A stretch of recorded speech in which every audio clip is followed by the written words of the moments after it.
بسم الله الرحمن الرحيم، والصلاة والسلام على نبينا محمد وعلى آله وصحبه أجمعين. Assalamualaikum warahmatullahi wabarakatuh.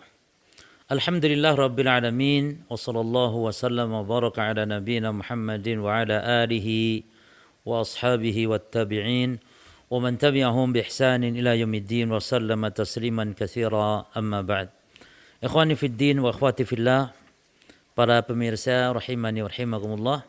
Kita melanjutkan bahas kitab Umdatul Ahkam dan kita sampai di hadis yang ke-91 dari sahabat Abu Qatadah Al-Ansari radhiyallahu an. Hadis ini membicarakan temanya tentang hukum hamlis sabi wa wad'ihi fi shalah. Ini hukum menggendong bayi atau menggendong anak kecil, ya, dan meletakkannya, yakni menggendong dan mendudukannya di dalam salat.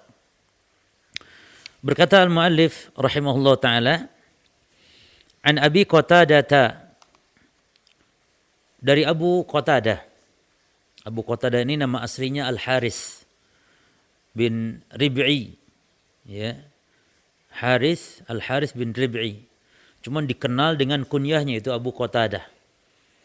Al-Ansari, yakni sahabat Ansar radhiyallahu anhu, anna Nabiy sallallahu alaihi wasallam, bahwasanya Nabi sallallahu alaihi wasallam kana yusalli, adalah beliau pernah salat, ya, wa huwa hamilun, sementara beliau menggendong atau memangku atau membawa, jadi membawa, mengangkat maksudnya, menggendong Umamah bint Zainab binti Rasulullah sallallahu alaihi wasallam, yaitu anak yang namanya Umamah. Umamah ini putrinya Zainab, dan Zainab putrinya Rasulullah sallallahu alaihi wasallam. Taib, kenapa Umamah ini tidak dinasabkan kepada bapaknya saja? Ya, Umamah binti, ya, bapaknya, yaitu bapaknya yang bernama dia Abul As, ya. Ini dalam rangka untuk menasabkan kepada yang mulia, yaitu putri Rasulullah SAW Zainab. Maka dinasabkanlah Umamah putri Zainab, yang Zainab putri Rasulullah SAW. Oleh karena itu disebutkan di sini bapaknya juga Wali Abil As, ya. Dan Umamah ini juga anak, maksudnya dari Abul As. Namun disebutkan ibunya dulu karena untuk memuliakan, karena dia putri Rasul, seorang yang mulia nasabnya. Lalu Wali Abil As ibni Rabi'ah bin Abdi Syams, itu Abul As yang namanya Abul As bin Rabi'ah bin Abdus Syams. Nah, faida sajada, yaitu Rasulullah apabila sujud, wadu'aha, beliau meletakkannya atau mendudukannya. Wa idza qama hamalaha, lalu ketika beliau berdiri Rasulullah, maka beliau pun kembali memangku atau menggendong Umamah. Dan Umamah berarti cucunya Rasulullah sallallahu alaihi wasallam. Taib. Maudhu hadis ini, tema hadis ini adalah bayan hukmi hamlis sabi. Penjelasan tentang hukum membawa anak, menggendong anak, wad'ihi, dan mendudukannya fi sholati, di dalam salat. Ya. Jadi ini khususnya bagi ibu-ibu, nanti akan kita bahas ini ketika anak kecil misalnya dibawa, silakan dibawa, digendong, apalagi ketika anak mungkin nangis. Ya, namun caranya ketika ketika Nabi sallallahu alaihi wasallam berdiri, ya, itu Nabi sallallahu alaihi wasallam menggendongnya. Ketika Nabi mau sujud, Nabi mendudukkannya. Demikian. Tapi ada beberapa faedah yang kita bisa ambil dari hadis yang mulia ini, ya. Yang pertama adalah jawaz, bolehnya menggendong bayi, ya, di dalam salat. Dan perhatikan, baik salat wajib ataupun salat sunnah, tidak dibedakan. Wala yaduru kaunin najasah wala yadurru kaunun najasa, dan tidak memudaratkan adanya najis ya fil jauf yang ada di dalam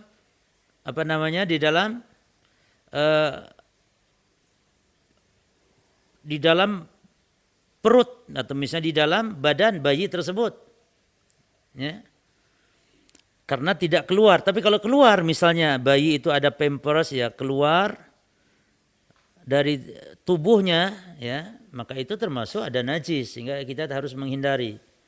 Jadi selama bayi itu tidak kencing, bayi itu tidak ada najis, itu tidak masalah. Taib, kenapa dibahas di sholat wajib atau di sholat sunnah? Karena ada di antara sebagian ulama, yaitu kaum atau di antara madhab Maliki, di mana dalam madhab Maliki hukum menggendong bayi dalam sholat ini, ya, mereka merinci. Artinya tidak secara mutlak boleh, ya, tapi merinci. Di antara rinciannya para jamaah sekalian, yang pertama, inna hada fin nafli dunal fard.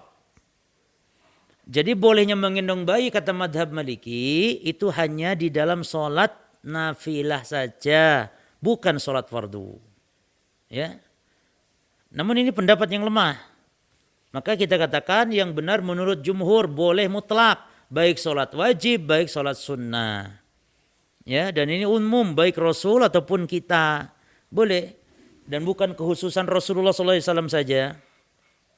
Ya, sebagaimana kata Imam Nawawi. Kata Imam Nawawi, hadis tadi beliau mengomentari, dalilun li sihhati salati man hamala adamiyan.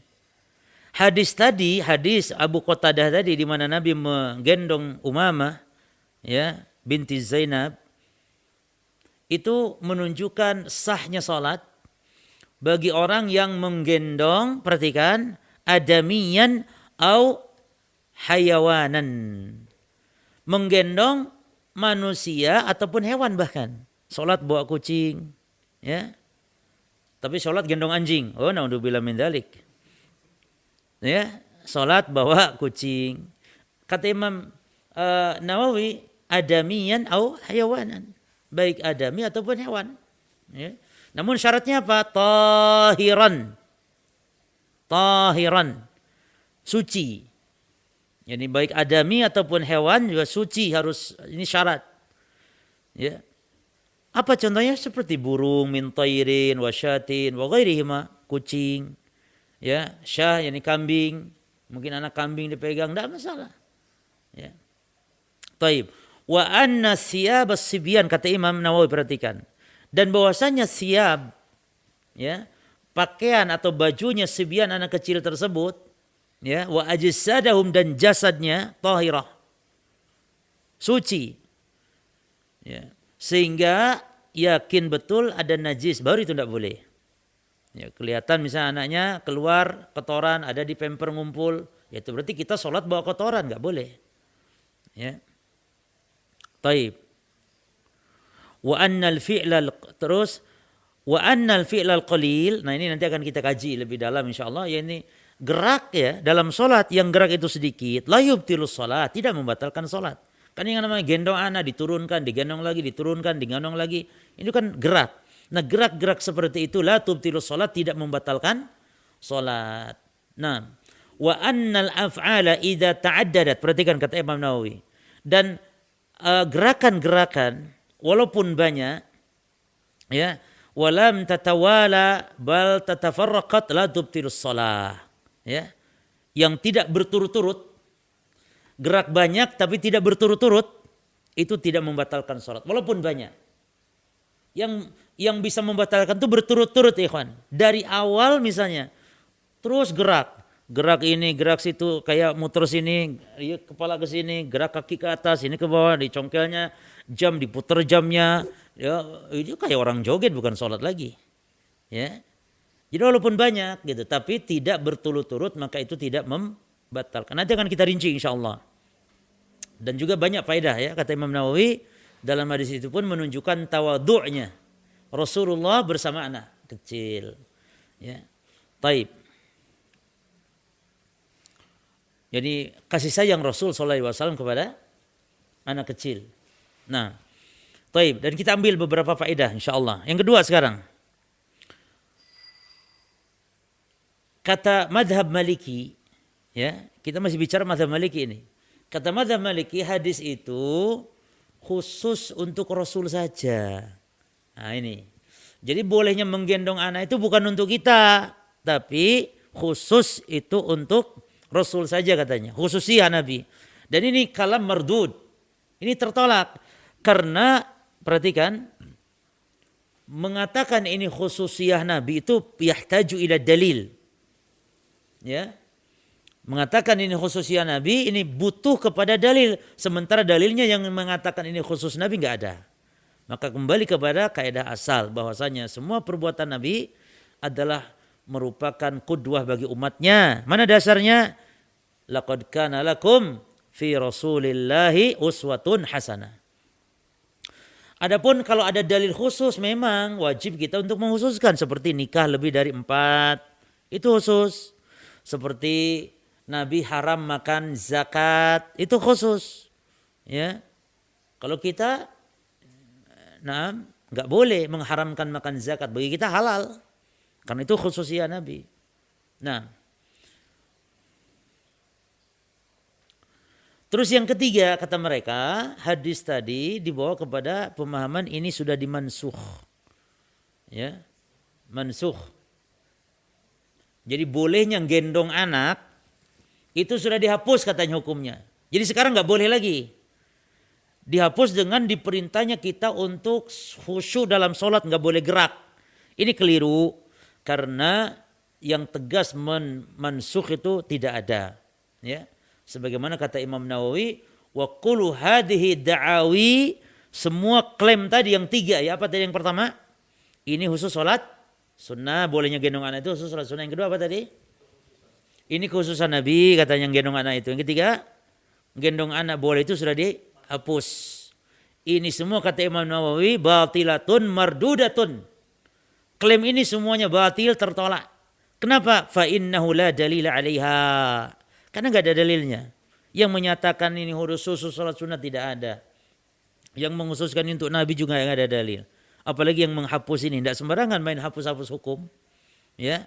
Wala darurata ilaiha balil hadisu sahih sarih, bahkan justru hadis yang sahih lagi sarih fi jawazi dzalik, membolehkan. Nah, faedah yang ketiga, sebagaimana tadi kata Imam Nawawi, annal fi'lal qalil la yubtilus shalah. Bahwasanya yang namanya gerakan-gerakan aktivitas ketika salat ya, yang dimaksud ini di luar salat itu sedikit, maka tidak membatalkan salat. Ya kan dianggap sedikit kalau hanya sekedar gendong ya anak, kemudian mendudukannya lagi. Nah, oleh karena itu nanti kita akan rinci. Ya. Annal afal idza ta'addadat wa lam tatawwal bal tafarraqat la tubtilu as-shalah. Karena amalan atau gerakan yang banyak di dalam salat selama tidak berturut-turut ya, maka tidak membatalkan.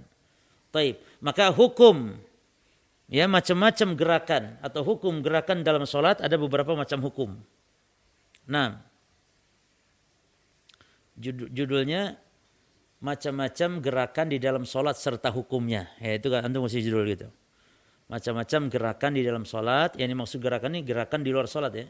Dan hukumnya. Yang pertama, harakatun wajibatun. Gerak yang hukumnya itu wajib. Ya, gerak yang hukumnya wajib. Nah, wahia allati tatawaqaf 'alaiha sihhatus shalah. Yang mana gerak yang wajib ini adalah sebuah gerakan yang kalau kita diam tidak gerak, salat kita tidak sah. Nah, ini gerak yang wajib. yakni gerak yang itu menyebabkan tidak sah salat jika kita tidak gerak. Berarti gerak apa hukumnya? Wajib. Contohnya apa, kawan? Apa contohnya? Hah? La. Ini gerak di luar salat, ikhwan.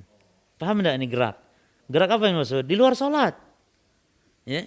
Gerak di luar sholat, badan kita gerak, entah itu bergeser ke kanan, ke kiri, maju mundur, terus tangan kita gerak ngambil sesuatu, itu namanya gerakan-gerakan yang kita bahas ini sekarang di luar sholat. Yani di luar amaliyah sholat. Nah, apa contohnya? Gerak itu wajib, kalau tidak sholat kita menjadi tidak sah, harus gerak. Ayo boleh. Contoh menghindari bahaya. Ya. Cuman yang kita bahas ini sholat menjadi tidak sah. Kalau itu jelas ya, bahaya juga boleh, termasuk gerak yang wajib. Tapi ini contoh dulu. Sekarang yang kita bahas pertama ini gerak yang kalau tidak gerak sholat tidak sah. Apa contohnya? Ketika orang sholat menghadap kiblatnya salah. Lalu ada orang yang memberitahukan, Pak kiblatnya keliru. Tapi oh iya sih aku tak muter, no. Tapi langsung saja kita gerak. Nah gerak ini apa hukumnya? Wajib. Jadi muter kita ke arah kiblat yang benar. Jelas ya? Ya jadi kalau apa? Antum itu contoh ini penting contohnya. Jadi apa? Contoh ketika orang sholat salah kiblat, ya, lalu ada yang memberitahukan kiblatnya salah, karena awalnya itu dia nggak tahu, mungkin dikira-kira saja. Kan banyak yang gitu, apalagi antum masuk masjid kotak, nggak jelas nih kiblatnya mana. Maka mihrab itu kadang perlu cuma. Mihrab itu walaupun sebagian mengatakan bid'ah ya, tapi di zaman sekarang ini perlu. Karena bingung ini masjid kiblatnya mana, bingung apalagi nggak ada sajadahnya. Bingung ini salah arah, akhirnya ada yang memberitahukan dan kita boleh memberitahukan. Nah, yang diberitahukan tidak boleh menjawab tentunya. Cuma dia harus putar. Taib. Jadi putar ke kanan atau ke kiri atau gerak. Nah. Atau ada yang memberitahukan apa, ikhwan? Di bajunya ada najisnya misalnya. Atau di pecinya ada najis. Maka gerak saat itu menjadi wajib untuk membuang peci misalnya. Jelas ya? Atau melepas yang bisa dilepas. Nah, itu yang pertama. Atau tadi gerak karena ada bahaya misalnya. Terus yang kedua, harakatun mustahabbah. Gerak yang hukumnya apa? Sunnah. Seperti apa?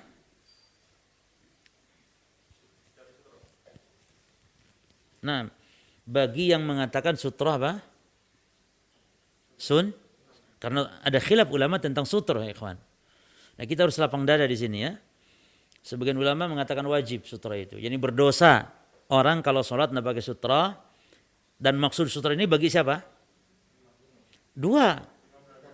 Imam dan munfarid. Adapun bagi makmum tidak perlu bersutrah. Kecuali kalau makmum itu sudah selesai imam dan dia masbuk. Maka ketika bangkit berarti dia posisi menjadi munfarid. Maka mencari sutrah.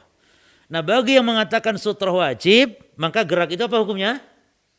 Gerak mencari sutrah wajib. Namun bagi yang mengatakan sunnah, maka gerak mencari sutrah hukumnya sunnah. Nah,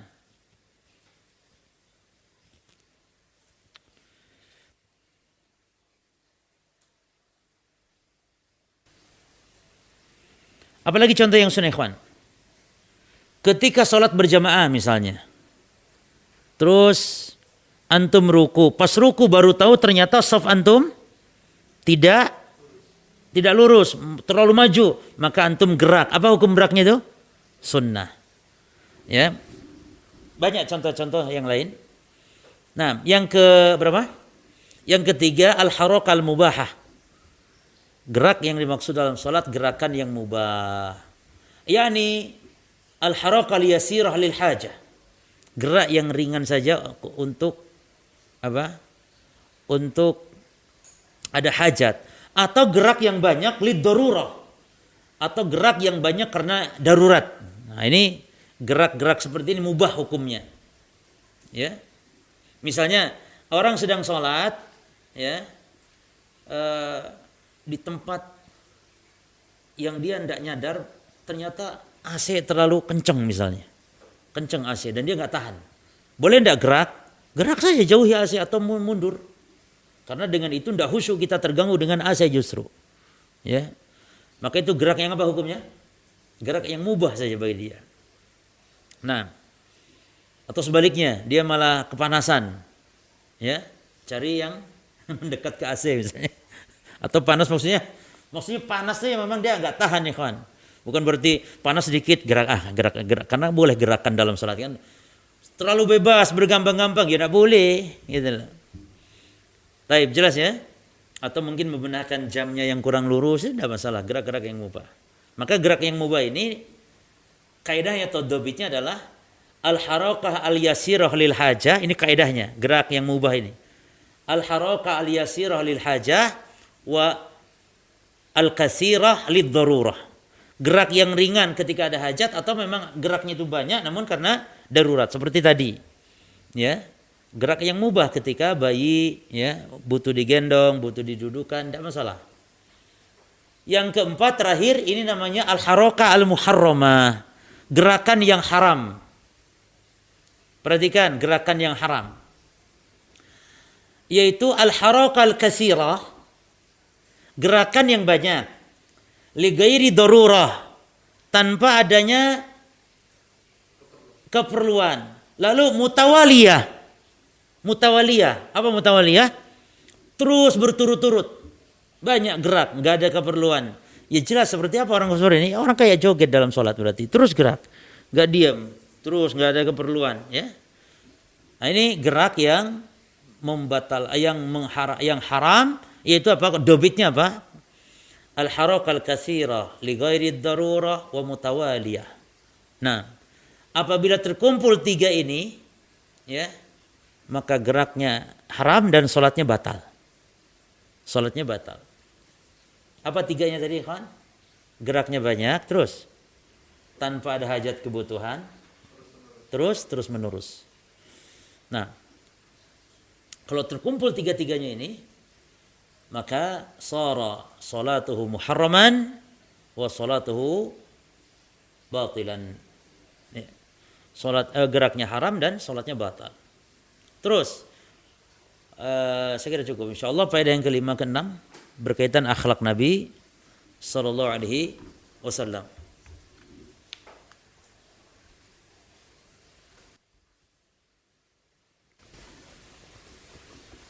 Demikian pula yusru syariati al-islamiyah wa samahatuha. Ya, kemudahan syariat Islam dan toleransinya ajaran Islam.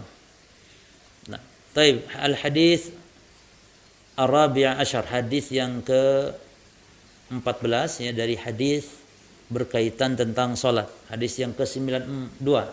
Kalau secara penomoran dari kitab dari awal, hadis 92. An Anas bin Malik radhiyallahu anhu anna Nabiy sallallahu alaihi wasallam qala i'tadilu fi sujudi wa la yabsutu ahadukum dira'aihi in bisatal qalbi. I'tadilu berlaku luruslah. Makna lurus di sini ini seimbang di dalam sujud. Karena bagaimana sujud bisa lurus gitu kan? Maka makna i'tadilu di sini yang dimaksud ai kunu fihi 'alal 'adl. Ya, wal istiqamah, yakni seimbanglah kalian di dalam sujud, wala yabsut dan jangan kalian yamuddu 'alal 'ard, yakni menghamparkan ya salah seorang kalian diraihi lengannya, ini lengan, ya, lengannya in bisatul qalbi, seperti anjing menghamparkan kakinya. Karena anjing kan nggak punya lengan, maksud lengan ya kakinya itu. Taib. Mawdu' hadal hadis bayan al-masyru' fi hayatis sujud. Pada pembahasan yang lalu sudah kita bahas ya tentang tata cara sujud. Nah, di sini ada tambahan pembahasan yaitu apa yang disyariatkan ya di dalam sujud. Taib. Kita ambil faedah yang pertama.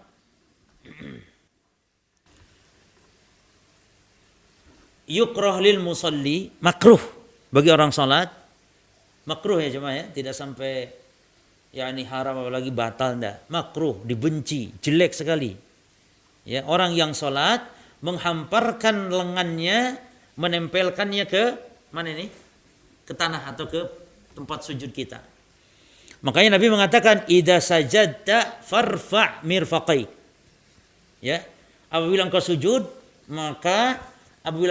maka angkatlah apa? Dua sikut. Idza sajadta Apabila engkau sujud, kata Nabi, farfa' mirfaqai, angkat dua sikutmu. Ini menunjukkan tidak boleh untuk menghamparkan. Karena ini juga pada pembahasan yang lalu seolah-olah menunjukkan sifat malas. Ya.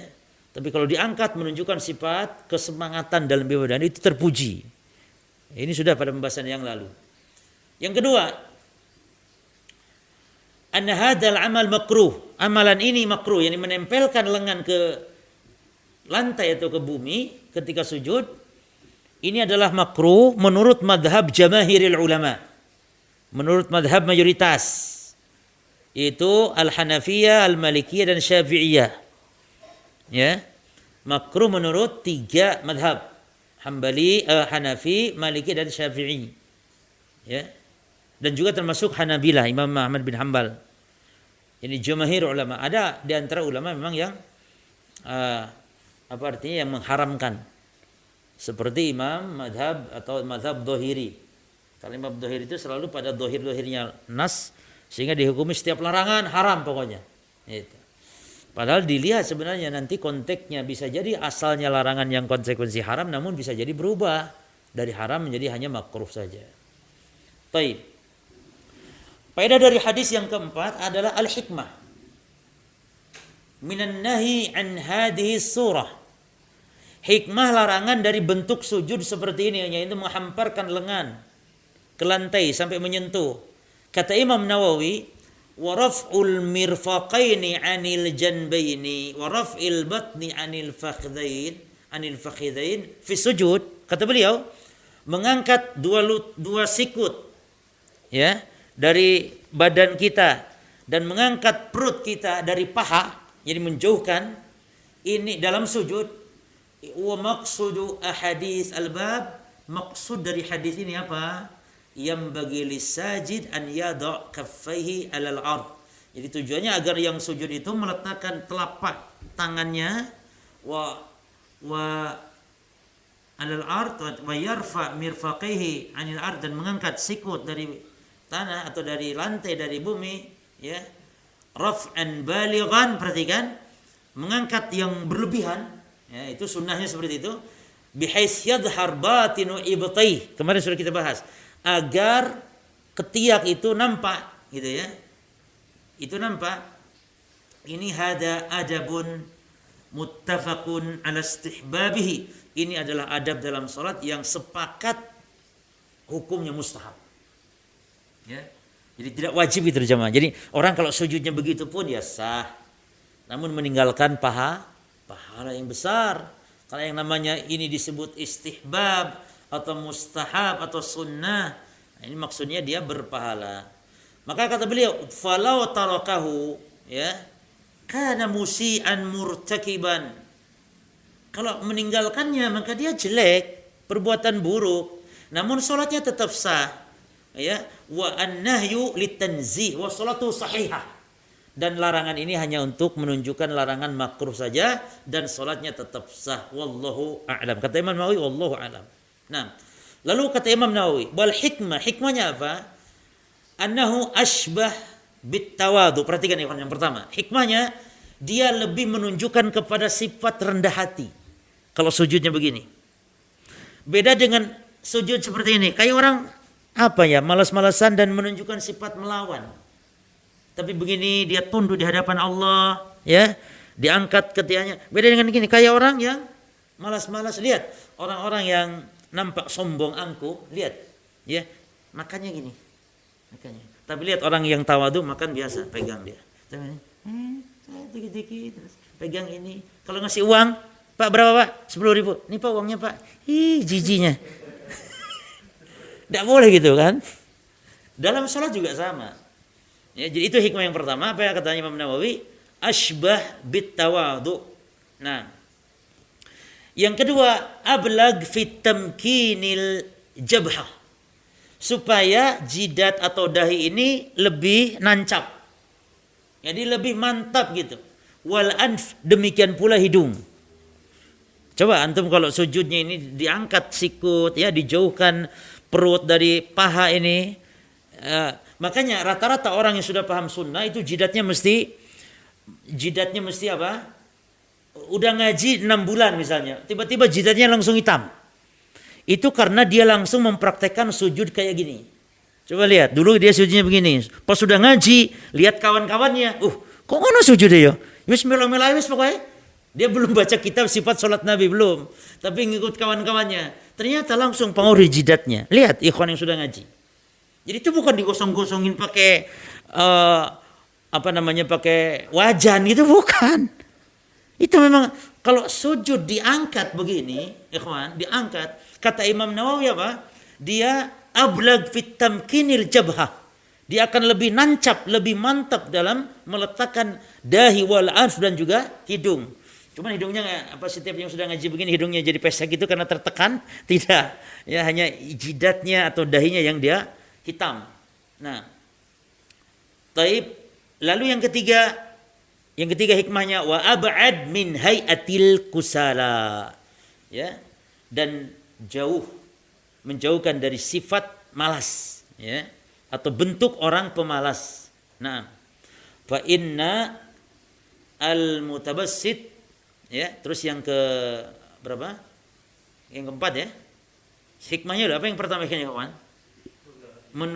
Lebih menunjukkan tawadhu, lebih menancapkan dahi ke bumi, lebih jauh dari sifat malas. Yang keempat, menjauhkan kasyabil kalb, menjauhkan dari sifat yakni anjing. Nah,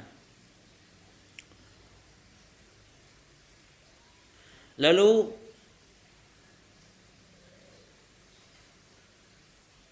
wal ikbali ala Allah. Ya, maksudnya an-nasyat, menambah semangat dan menambah lebih kekhusyuan dia kepada Allah. Coba antum praktekkan sujud dengan yang malas-malasan, dengan yang sujud mengangkat, ini lebih beda serasa khusyuknya dia dalam salat. Ya. Kita praktekkan, belajar. Ketika memahami hadis seperti ini kita praktekkan. Dia akan lebih apa? Akan lebih terasa kekhusyuan dia di dalam salat. Nah, faedah yang ketiga, Evan.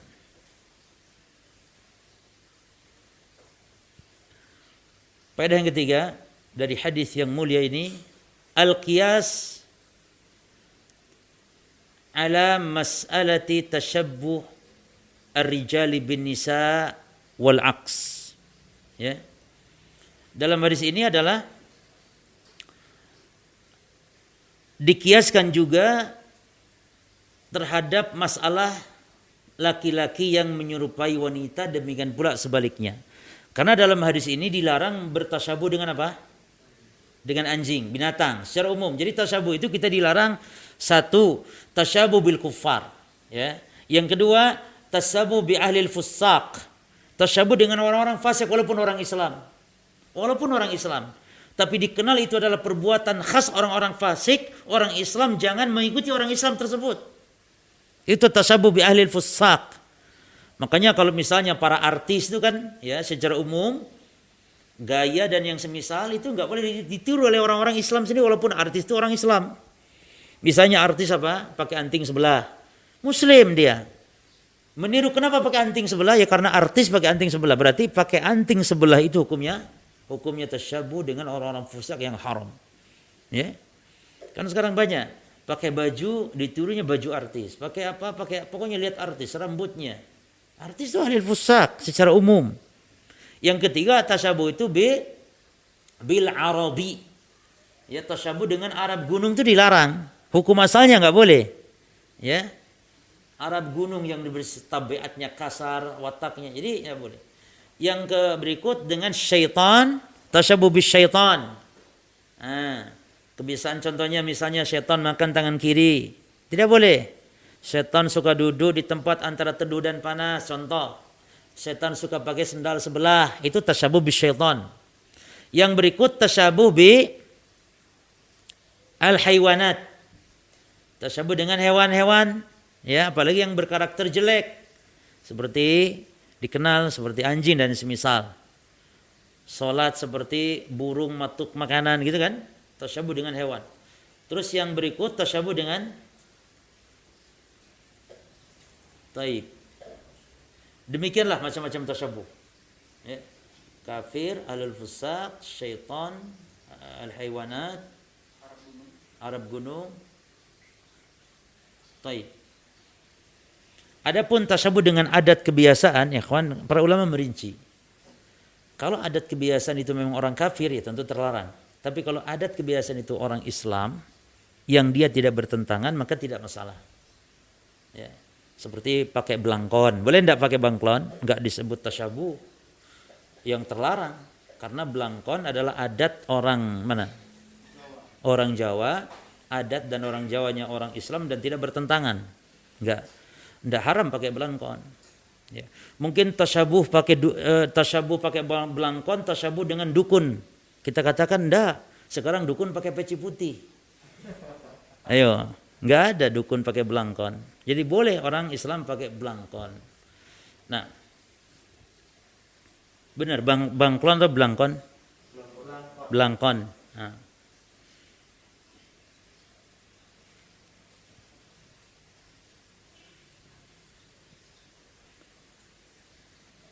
Terus, yang ketiga,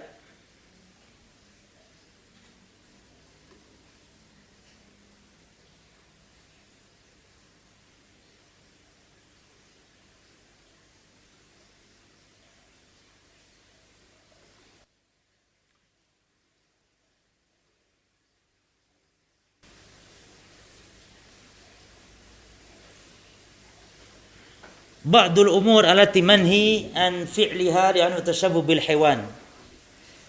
Di antara beberapa perkara yang lain ya, yang kalau dilakukan itu dilarang karena tashabbuh dengan hewan. Nah, ini. Yang pertama, hadis ini. Ya, tidak boleh meniru seperti anjing menghamparkan lengannya. Yang kedua contohnya salat yang terlalu cepat yang diibaratkan seperti ayam yang matok makanan. Ya. Dalam hadis yang lain dari Abu Hurairah. Kata Abu Hurairah, amarani Rasulullah SAW bisalathin. Rasul merintahkan kita 3 hal. Ya. Wa nahani an salathin, dan Rasul melarang kita 3 hal pula. Amarani bi raq'ati duha. Nabi memerintahkan 2 rakaat salat duha kulla yaumin, tiap hari. 1. Yang kedua yang diperintahkan wal witri qabla naum. Witir sebelum tidur kata Rasulullah. Taib wasiyami salasati ayyamin min kulli syahr, dan puasa 3 hari setiap bulannya. Itu yang diperintahkan. Lalu apa yang dilarang? Kata Abu Hurairah wa nahani an, lalu Nabi melarang kita dari 1 nakrah kanakrati dik. Dalam sholat dilarang matuk seperti matuknya ayam. Maksudnya terlalu cepat ya ikhwan. Subhanallah, Allah Akbar. Jadi kayak matuk ayam begini. Cuk kayak itu. Matuk. Harusnya berhenti dulu. Rabbik firli warhamni wajburni wahdini warzuqni. Baru Allahu Akbar. Subhana rabbiyal a'la wa bihamdihi. 3 kali dibaca gitu. Jangan itu, dan itu salat tidak sah. Nanti bab setelah ini insyaallah. Tidak sah orang yang salat seperti itu. Tidak tumanina. Lalu wa iqa'in ka iqa'il qalbi, dan duduk mencacakkan kaki seperti mencacakkan kakinya anjing. Lalu waltifat, dan dalam salat menoleh kaltifatis sa'lab, seperti menolehnya sa'lab. Ya. Apa yang suka toleh cari mangsa? Ya, sa'lab. Seperti serigala dan yang semisal. Itu dilarang. Contoh yang lain yang dilarang dari amalan adalah seperti Nabi mengibaratkan dengan binatang seperti orang yang memberi pemberian lalu apalagi Ikhwan? Diminta lagi.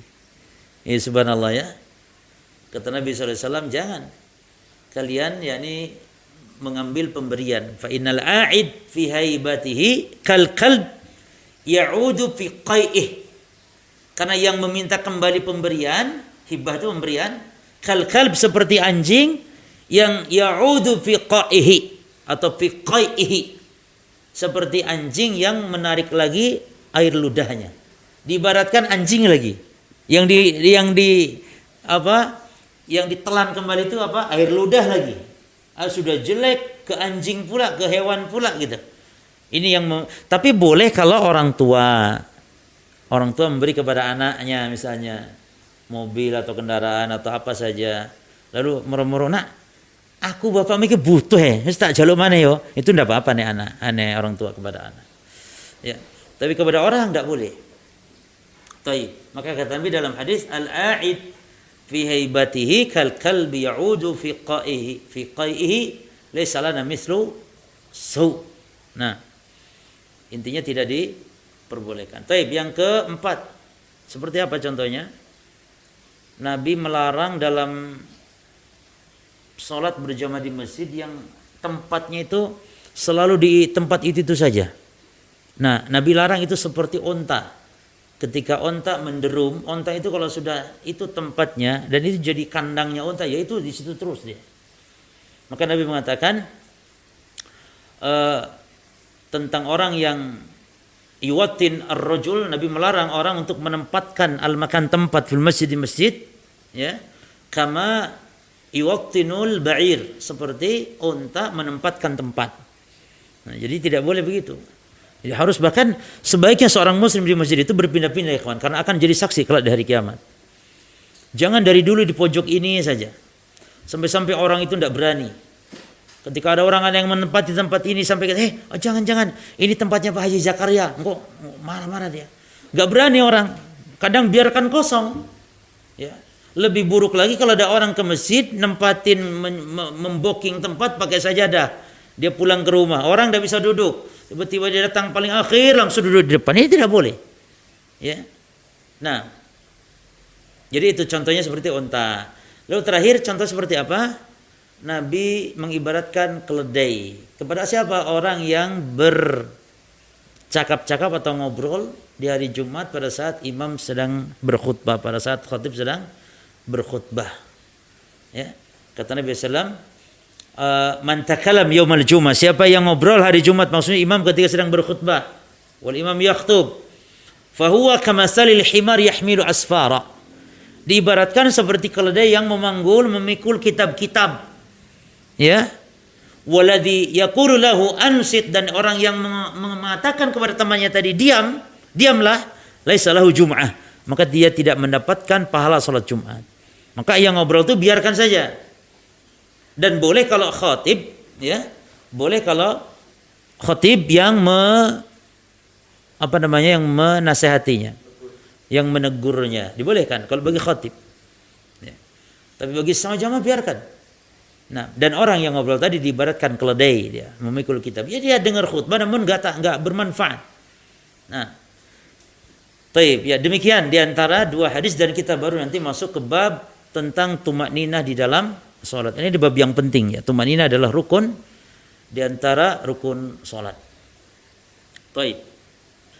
Mungkin saya kira cukup ya sampai ini, nanti tumakninah kita lanjut aja. Jadi bab yang baru nanti antum kasih judul bab tentang tumakninah di dalam sholat. Kalau ada soal jawab, monggo. Ada yang masuk?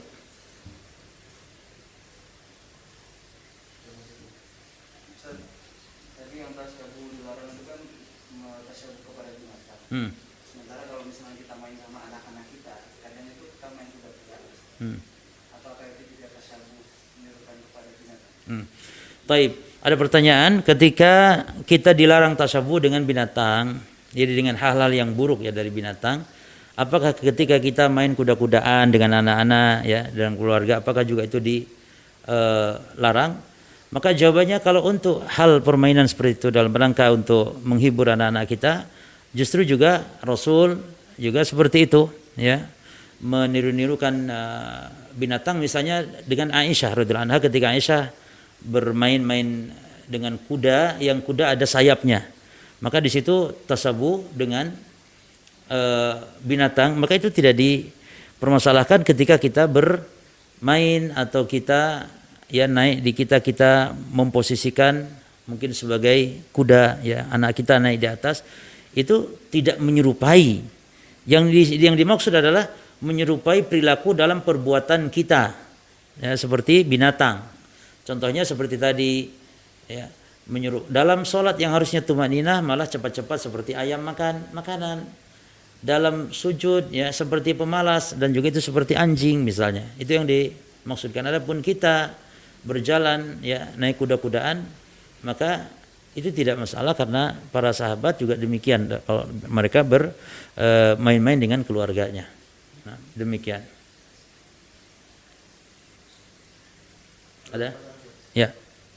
Apabila tadi mengenai salah kiblat, kalau tahunya setelah sholatnya diulang atau tidak? Taib, ya bagus ya pertanyaannya. Ketika kita tidak tahu arah kiblat, maka seharusnya seorang muslim mencari tahu dulu. Pasti ada orang bertanya. Cuman mungkin orang tidak ada, alat-alat kompas juga nggak ada, maka sholatlah sesuai dengan dugaannya. Sholatlah itu boleh. Sholatlah sesuai dengan dugaannya. Ketika di tengah-tengah sholat ada yang memberitahukan, maka tadi kaidahnya ya. Namun ketika selesai sholat, baru tahu setelah ada orang memberitahu, ternyata tadi kiblatnya salah, atau kita baru sadar dengan lihat matahari, maka kalau kasusnya seperti itu tidak perlu mengulang sholatnya. Dimaafkan oleh Allah Subhanahu Wa Taala kalau sudah selesai. Dan dasarnya adalah ketika Nabi dan para sahabat pernah sholat sholat malam pada saat itu gelap gulita, jadi Rasul sholat isya ya di tengah perjalanannya dengan para sahabat dan gelap gulita, nggak lihat mana arah kiblat. Sholatlah Rasulullah SAW. Ternyata pagi hari baru tahu kalau sholat semalam itu adalah salah kiblatnya. Namun Rasulullah dan para sahabat tidak mengulang sholat yang malam salah kiblat tersebut. Nah ini menunjukkan kalau sudah terjadi berarti gugur, ya. Kalau sudah terjadi. Tapi kalau di tengah-tengah ada yang diberitahukan maka harus dirobah. Ya, tidak harus diulang, tapi harus dirobah. Nah,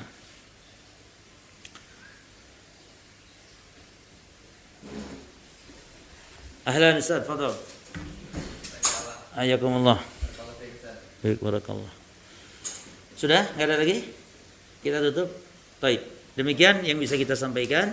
Insyaallah pertemuan berikut bab wujubit tuma'ninati fis shalah. Bab wajibnya tumakninah di dalam salat. Insyaallah taala kita lanjutkan. Demikian yang bisa disampaikan dan bermanfaat. Subhanakallahumma bihamdika asyhadu an la ilaha illa anta astaghfiruka wa atubu ilaik. Assalamualaikum warahmatullahi wabarakatuh. يا الله من طالب علم خرج من أجل أن يقرأ القرآن يحفظ القرآن بأمة محمد صلى الله عليه وسلم أن لسان حاله يا رب